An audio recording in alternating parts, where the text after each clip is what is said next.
So with me today, I have Matthew Bonvento. Uh, you know, we're going to discuss a couple of incidents that revolve a lot about Rule 19, which is in today's video. So Matt, if you would, tell us a little bit about yourself, where you come from, what your background is. Absolutely, and thanks for having me today, Brian. Really happy to be here. I graduated from the great state University of New York Maritime College in 2001 uh, with my bachelor's degree and my third mate's license. I started going to sea in 2001, right after graduation, while actually at the same time working on my master's degree. I finished that in 2004, and I sailed actually until 2012. 2012, I took a job with one of the flag state ship registries, the Vanuatu Ship Registry, which was based here in New York, where I was the senior manager for compliance in regulatory safety and security. So I spent 6 years conducting accident investigations as well as enforcing SOLAS and STCW and MARPOL rules on board our ship, which is really ties right into Rule 19, especially when you're investigating a collision. So we have a couple of incidents that we want to look at. The Kiyukumaru, is that how you pronounce it? Yes, the Kyokumaru, which was involved in an accident with the Nikomaru. And this whole investigative report is available on the IMO GISIS website. So nothing we're talking about here is not publicly available to anybody who wants to look at it. So anybody who is interested in looking at other accident investigations, for safety reasons, this is all available. It's a flag state responsibility to actually report this to the IMO. So this accident actually took place a few years ago, Mm. uh, in 2005, July of 2005, off the coast of Japan, and considered a very serious casualty because there was loss of life involved, sadly enough. Now, at 4:05 in the morning, in restricted visibility conditions due to fog on the south coast of Japan, the oil tanker Kyokumaru collided with the chemical tanker Nikomaru. Okay, now when we do an accident investigation, it's never just one cause. So, although I may say Rule 19 played a factor, a lot of the rules of the road will play a factor. So, I take a look at safe speed, for example. Was the vessel traveling at a safe speed? Which, if you ever sat through one of my courses, you'll hear me say, if you had a collision, you were not traveling at a safe speed. And restricted visibility, one of the things we always concern ourselves with also is the role of the lookout. So if you're in restricted visibility, which these vessels did not have, they did not call extra lookouts out. Now, obviously, that's always a financial consideration for a master and an owner as to how they're going to pay overtime if that's the case. But when it comes to his safety, that is the overriding concern. So when we take a look at Rule 19, especially in an accident investigation, there's a lot going on right there. We talk about having engines ready for immediate maneuver. Now, a lot of us don't think about this, especially in open ocean with automated engine rooms. Yeah. Sometimes changing the speed of a vessel will require the engineer to take the automation off or make a setting adjustment in order for the helmsman, in order for the mate on watch, I'm sorry, to actually change the speed. Most mates are programmed to not change speed. Will think, oh, I'll change course, but I don't want to reduce speed because I have to make arrival at the pilot station at a particular time. I reduce speed now. How much is that going to affect my arrival? We often don't think of these things, but the rules call for us to reduce speed in a risk of collision scenario under Rule 19. It's not just about posting an extra lookout at the bow and taking collision avoidance measures. So if we take a look again at the Kyokumaru and the Nikomaru, it's pretty obvious that they did not reduce speed. In the accident investigation report, they concluded a violation of Rule 6, the rule of safe speed. Both vessels were proceeding at full speed in the fog. So neither one of them reduced their speed, and they ran right into each other. They didn't crawl, they didn't walk, they ran right into each other. That's got shades of the Stockholm and the Andrea Doria written all over it. Both vessels Exactly. full power. And, the Stockholm and the Andrea Doria, that had the consideration of, early use of radar. Radar had only been in use for a few short years at that time. The Nyoko Maru and the Nikoku Maru, that was many years after the implementation of radar. They could see each other on radar, but they didn't obviously take it seriously. Now, when it came to the radar plotting, did they have ARPA on board? Were they doing manual plots, or they were just kind of what were they? Was there So any? neither vessel was fitted with an ARPA. Both vessels were without an ARPA. So they would have been doing manual plotting, which has been something that's cited by the NTSB a few times, even here in the US, the lack of maintenance of manual radar plotting skills.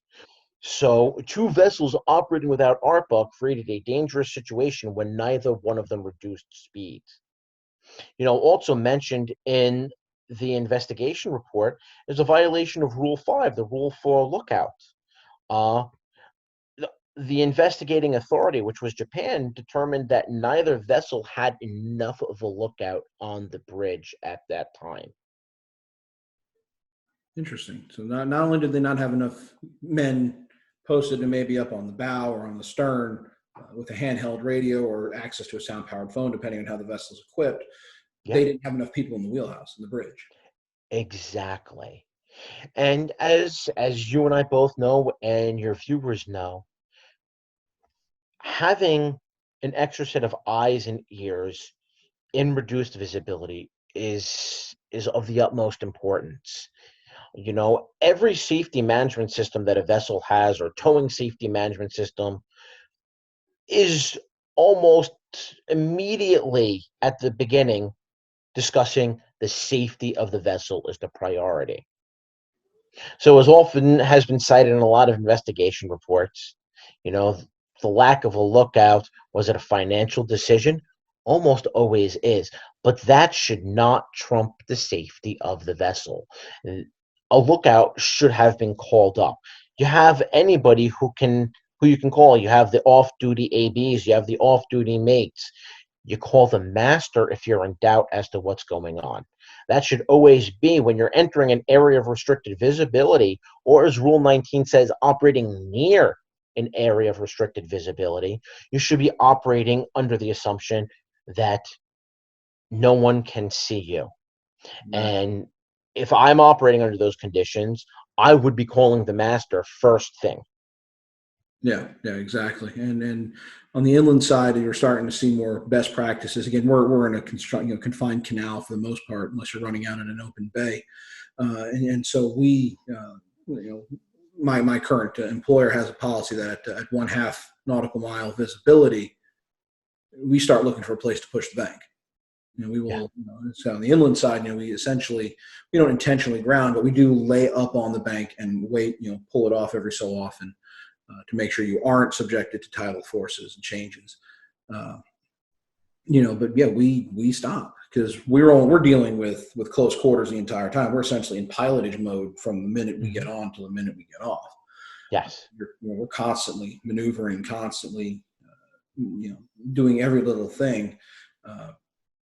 So for us, you start seeing some of these guys running in fog, and you start saying, "Why are you doing this?" And some guys will just kind of limp along, to slow down. They'll just kind of limp along till they get up behind someone, or they get close to where they would meet somebody, and then they stop. That way, they're at least they've made some miles. I've done that in the past.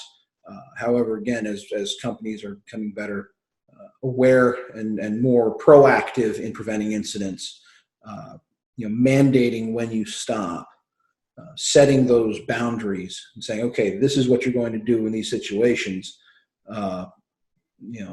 Setting a threshold, I think is definitely a step in the right direction.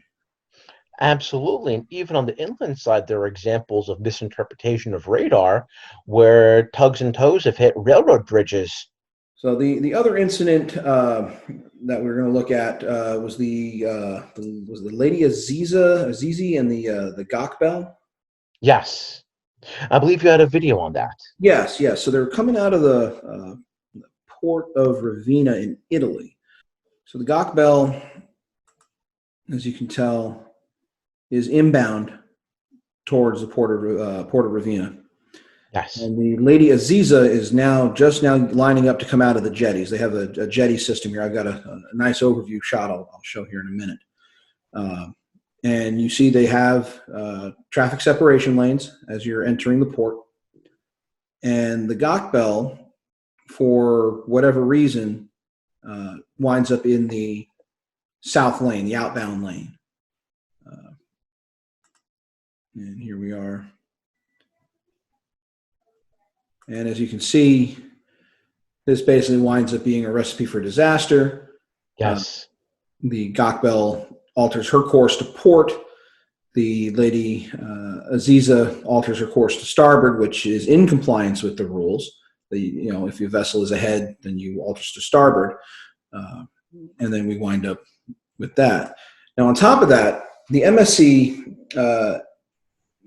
Eleanor, just backed it up a hair here. The Eleonora, they're outbound as well behind the Lady Aziza, sees all this happen, and they immediately alter their course hard to starboard as well. And then you'll see them alter their course and get out of the way. Yes. Continue on. And so here we have, looks like a series of rules failures. Absolutely. And tragically, the Gok Bell lost 6 crew members that day. Yeah. As you can see here, this is the channel. Mm-hmm.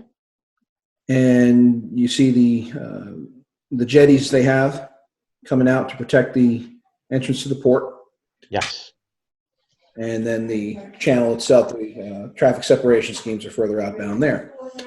So what other in your kind of investigation into this one, in your look into this incident, what else did you find? Why were they operating in the wrong traffic lane? Well, here's the thing. There's no reason why they would have been. I can tell you an anecdote from my days working as a deckhand on a ferry here in Long Island. Transiting from the North Shore of Long Island to Connecticut, you get a lot of foggy days, especially in the summertime. In the morning, I'd be sent up to the bow for I was on watch, and be watching and listening for the buoys. I don't believe the Gok Bell had that type of lookout. So where they might have seen a safe water buoy, a red buoy, or a green buoy, if they had a lookout on the bow to call it in, the mate on watch might have realized they were entering the wrong scheme.